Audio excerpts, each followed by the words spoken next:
Hi, everybody. Prof. Gordon here from Exam Success. And I want to tell you how I went through the CFA program. A lot of my students were asking me, how do I remember all those formulas? I'm teaching all three levels. How do I remember all the content? And it's repetition. Okay, there's no secret here. I keep going through the material, I keep practicing, and I turn the formulas into things that make sense to me. I'm not writing subscript M and sigmas. If the letter A, the letter B makes it in my brain, then that's what I remember. So things that resonate with me were easier to remember. And I think that you should do the same. So if you're thinking about how to remember things like standard deviation, the sum of the squared deviations, okay, well, what does that even mean? So you've got an actual value and you've got an expected value. So I just use the letters A for actual and E for expected. And I was able to keep that in my mind. So I think that you should start to think about things in the way that they resonate with you. Don't just memorize the textbook. As you go through examples, you can also start to pull out information and plug it into an imaginary formula in your mind.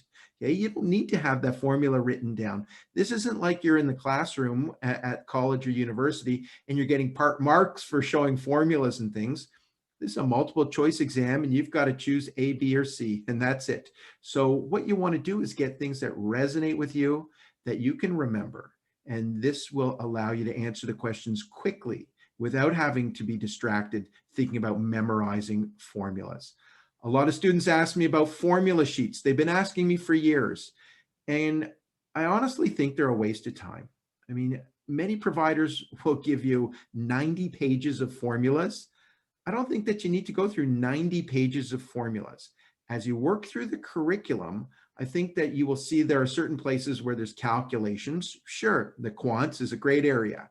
Okay? As you go through the content, make your own list as you drop down and make those items, as I said, in terms and letters and notation that makes sense for you, not copying straight from the textbook.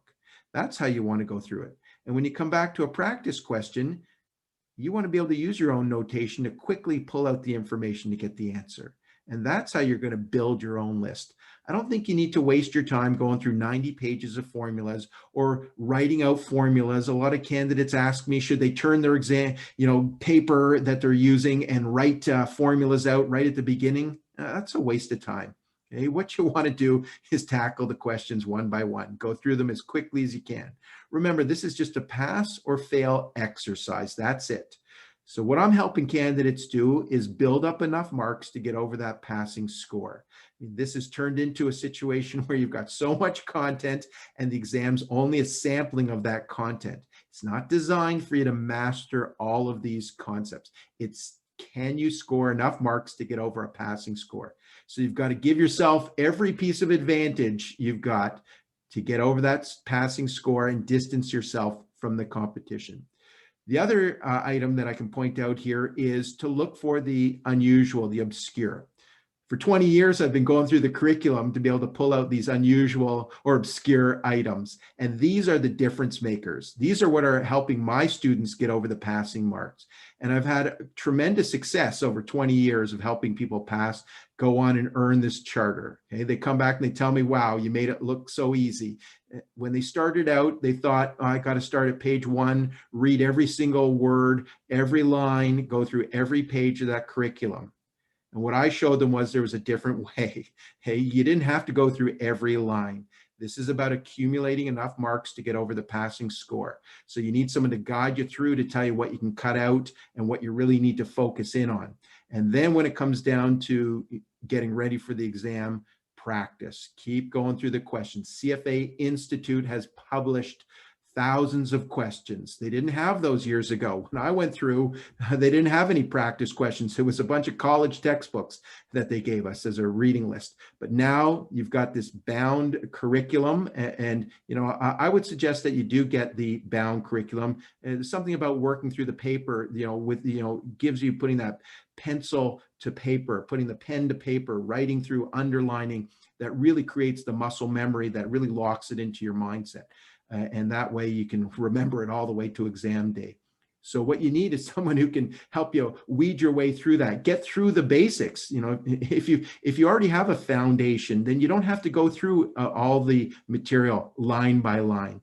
I want to help you jump right into what I call the high payoff activities. Those are the ones that are going to get you the marks on the exam. Those are the ones that are going to get you over the passing score. And you've got to distance yourself from the core. A lot of providers are just focused on the core knowledge. That's great. That'll get you 50% or 60%, but that's not enough for a pass. You've got to get those extra marks, the incremental marks, to push yourself over the passing score. So that's what I'm doing. I'm helping people focus in on gaining these incremental marks that are going to distance themselves from the competition. What I want to do is invite you to join me. Take a look at my website. Take a look at some of the samples that I have. See my notes. See how I cut down the accounting into 80 pages. See how I've cut down the economics from hundreds and hundreds of pages. And you'll be surprised that you actually gain that knowledge really quickly by going through my notes. A lot of students call them the gold. Go through my notes. You've got the foundation, and you can get on to the high payoff activities. That's what I'll guide you through and help make this process of earning the CFA charter a lot easier. Okay, that's enough. The exam date's only getting closer, so let's do this.